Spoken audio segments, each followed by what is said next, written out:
Hello, ladies and gentlemen. Today we got a story, The Shadow Broker's Gambit. I remember the first time I heard whispers about Marilyn Marv Kessler, some shady motherfucker with a grin like a Cheshire cat and knack for turning chaos into cold hard cash.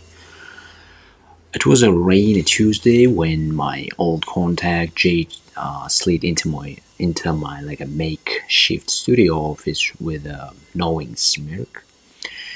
"You ever hear of the shadow broker?" she asked, tapping her phone screen. I leaned back, exhaling slowly, curious as hell. And so began the tale of how Marv outwitted everyone from street hustlers to high-rolling suits and walked away richer, leaving a trail of stunned lookers and a few hard lessons behind. It all kicked off in a dingy underground poker room in East Brook City. Marv wasn't the type to swagger in with a flashy clothes. He wore a simple leather jacket, plain white tee, and jeans so worn they looked like relics. But his eyes, they flicked around the table, reading people like pages in an open book. Dealers hated him. Other players underestimated him. One night he sat down across from Lana, the Viper Delgado, a reputed shark with razor-sharp instincts. The pot swelled tension crackled in the air, and Marv calmly folded a mediocre hand. Later, when Lana finally showed her cards, she realized he had known she was bluffing all along. She blinked, incredulous. "How did you know?" Marv shrugged.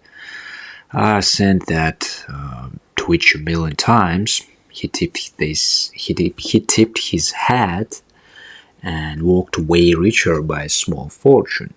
That win wasn't about luck. It was about observing patterns where others saw randomness.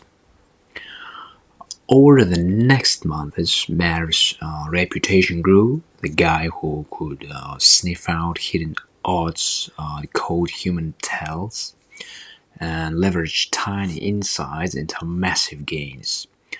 But poker was just the start. He turned his attention to a local startup like an incubator. These eager entrepreneurs buzzing with ideas were desperate for funding. Investors circled like vultures ready to pounce on anything that glowed with promise. Marv proposed a matchmaking service, so-called, linking early-stage ventures to angle backers, promising to filter out bad deals. He built a slick website overnight, simple UI, smooth copy, no fuss. In a week, dozens signed up. He had learned from poker, make people feel safe, offer the illusion of inside knowledge, but always keep the advantage hidden. One evening, I met him in a cramped cafe, half lit by neon signs buzzing outside. He sipped black coffee, fingers drumming an absent rhythm. I asked it, "So, you're like a headhunter for startups?" He grinned, pushing sugar packed aside. More like a translator. Investors speak on one language, founders speak another. I bridge the gap for a fee. But here's the twist. He'd quietly scrape public data, spot which startups had a faint but real edge.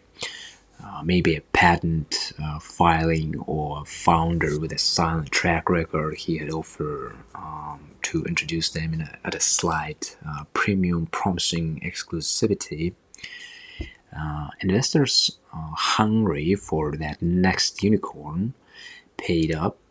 Founders starved for attention, signed NDAs without reading the fine print. Marv's cut a tiny percentage, no moral columns expressed, just business. Then Marv had heard about the gray market in digital collectibles. NFTs on the rise, prices wild. He saw chaos, hypes, rug pulse, clueless speculators, perfect terrain. He quietly built so-called an insider alert mailing list, but he didn't actually possess insider information. Instead, he automated data scraping, Twitter sentiment, blockchain transfers, whale movements. He wrote algorithms that flagged sudden spikes, bots generating buzz around some obscure token. Then he sent so-called alerts like possible breakout project X gaining traction, might want to consider. People rushed in, driving prices up. Marv, of course, owned a stash bought earlier at pennies. When the pump peaked, he sold, pocketing thousands. The crowd blamed each other. FOMO made me buy. I thought it was credible. Meanwhile, Marv's newsletter unsubscribed after the spike, vanishing like smoke. Of course, not everyone was so clueless. A hacker collective, the night owls, realized someone was using data patterns to manipulate small-time traders. They traced traffic, tried to uncover Marv's servers. Marv anticipated this. He had rented through multiple proxies, rotated IPs, used false identities. When the night owls finally pinpointed an address, it turned out to be a decoy, an elderly couple's home halfway across the globe. The hackers cursed. Later, Marv pinched them. Nice try. Here's a little tip. Don't burn others' homes chasing phantoms. And he dropped a donation to charity in their names, a sly move, mocking them publicly, keeping his identity hidden while gaining street cred for so-called generosity. Next, he set his sights on corporate espionage, but under a legal guise. He formed a consultancy, RiskSight Analytics. Big corporations hired him to assess their vulnerabilities, supply chain weaknesses, market shifts, competitor moves. He delivered comprehensive reports peppered with plausible scenarios. Competitor Y might launch a budget line next quarter, consider preemptive marketing shift. Clients paid hefty retainers, but the real magic, Marv simultaneously provided, air quote, risk insight to smaller rivals under different names, nudging them to make moves that amplified volatility, feeding back into his predictions. He profited on both ends. Retainer from the big player, advisory fees from a smaller ones. When things went sideways, he had claimed unforeseen factors, so-called, and shrug. No one could pin him down. Each contract separated by layers of shell companies and NDAs. dialogue snippet, like, client A, exec skeptical. Your reports say competitor Y will, likely cut prices by 15%, but they never shown that pattern. Marv calmly responding back, true, but volatile markets breed surprise. Better to prepare. Pay me now or pay more later. Client A, exec, and you advising their smaller rival? Marv with a sly smile. I advise the patterns, not allegiances. Markets don't care whose side you are on. But Marv's masterpiece was the charity Gala Racket, a high-profile event touted as raising money for disaster relief. Marv approached philanthropists offering to manage auctions of, air quotes, exclusive experiences, dinners with celebrities, tropical trips, behind the scenes tours, beat soared, the gala's prestige soared. Donations flooded in, but Marv had arranged for some experiences to be fake or impossible. So-called visit to a private island owned by some reclusive mogul who didn't know about it. So-called a signed guitar from a musician who never signed anything. He could create convincing backstories and forget confirmations when winners tried to redeem. Marv offered alternatives, let's call it, or so-called upgrades at extra cost, claiming logistic problems, air quotes, beyond control.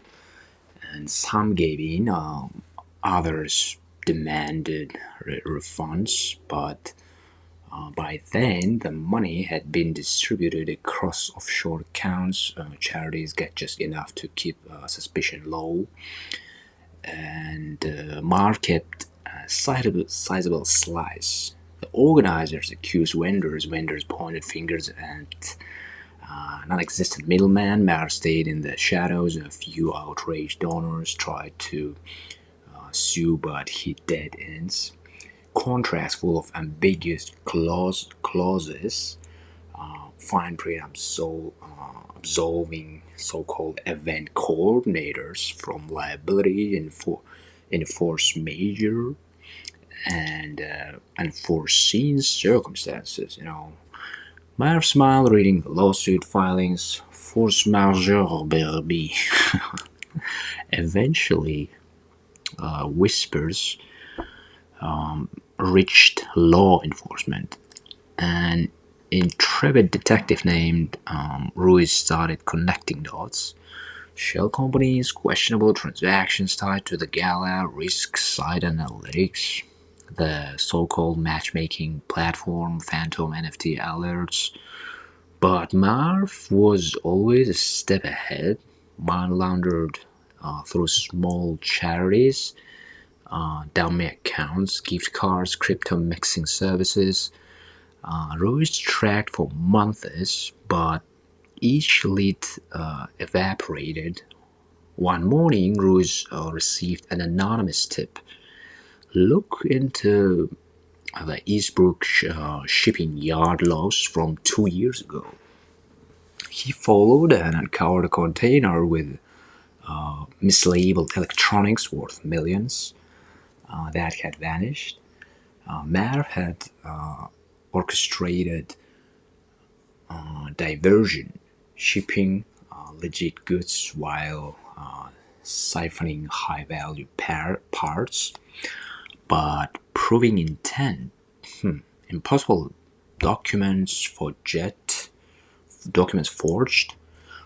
ownership obscured through layers. Ruiz sighed, frustrated.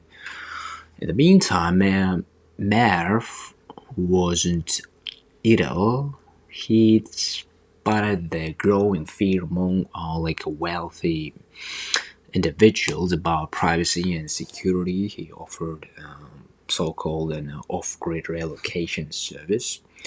For a hefty fee, he would arrange a new identity, offshore bank accounts, discrete assets.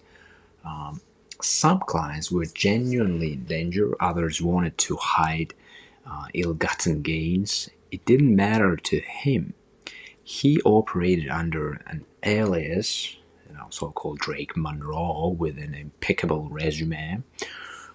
Former diplomat, security consultant. He persuaded clients through testimonials, planet actors praising his efficiency. He'd meet them in shadowy hotels, speak in hushed tones, sign NDAs. Later, some clients vanished to remote islands. Some got nabbed by authorities in sting operations. Marv was never tied to them directly.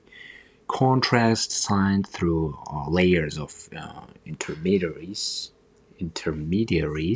When a disgruntled ex-client tried to expose him, Marv had a dossier already, evidence of betrayal, defamation threats, extortion attempts. He counter-threatened. Silence ensued. One evening, Jade contacted me again.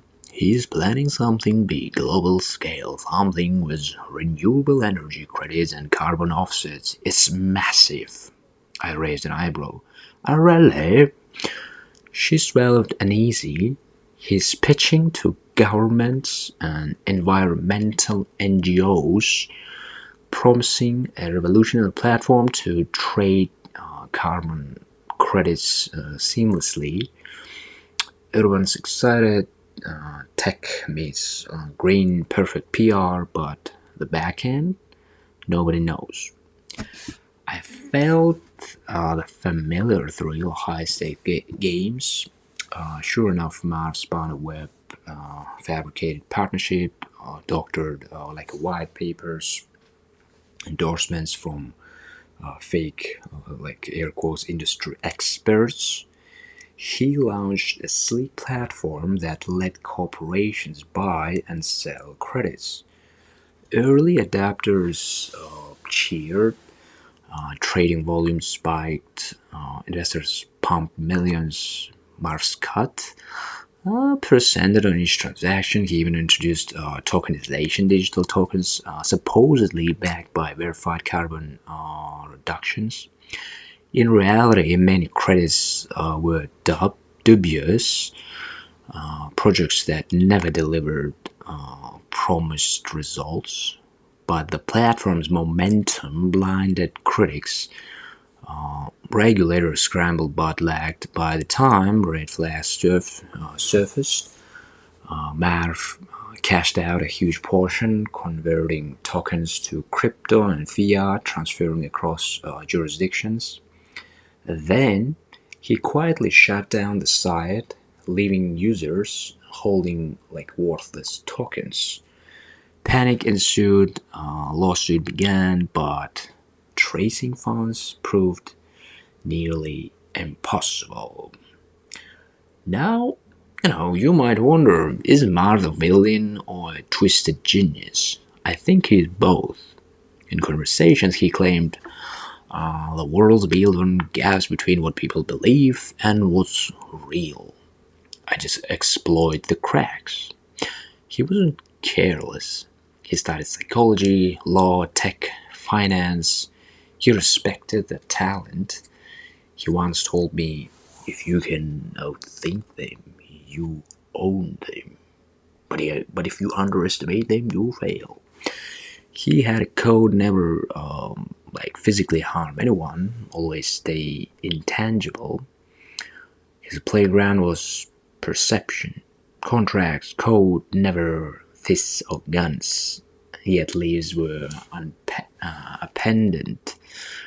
Small investors ruined, genuine like startups collapsed. Charity is left empty-handed, and Marv, he slipped away richer and more enigmatic. Months later, I ran into Jade again at a dame bar. I asked, so what's next for the shadow broker? She shrugged, nursing a drink. Nobody knows. Rumors saying he's pivoting to AI, like, selling predictive models that promise to forecast social unrest, market crashes, election swings. But those are guesses. People will pay for hope. I laughed. Sounds like Mars' playground. She smirked. Exactly, and he will win until someone smart appears. We, clink glasses. And the end, Marv's story is a cautionary fable. Brilliance, untethered by ethics, can build empires of smoke. He thrived in uncertainty, thrived on ambiguity, thrived where rules lagged behind innovation. People flocked him to chasing easy gains or security, blind to the undercurrents. Yet he never flaunted wealth ostentatiously. No gold chains or sport cars. His profit whispered through discreet bank statements and shell entities. It was a ghost of fortune, fitting for a ghost in the system. So, what you can learn? Maybe keep your guard up, question too good to be true offers, scrutinize the fine print, and understand that someone out there studies the same human quirks you think are private.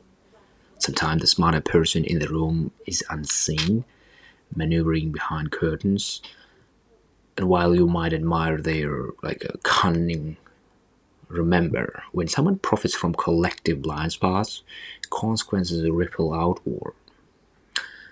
And that's the shadow broker's gambit, a tale of shady motherfucker who outsmarted people time and again are reaping profits from perception patterns and places where rules hadn't caught up. It's engaging, messy, full of asides and laughter, and maybe leaves you, itching to hear the next twist. Because in a world brimming with opportunity and risk, stories like Mars remind us, keeps your eyes open, or you might just become another move in someone else's game.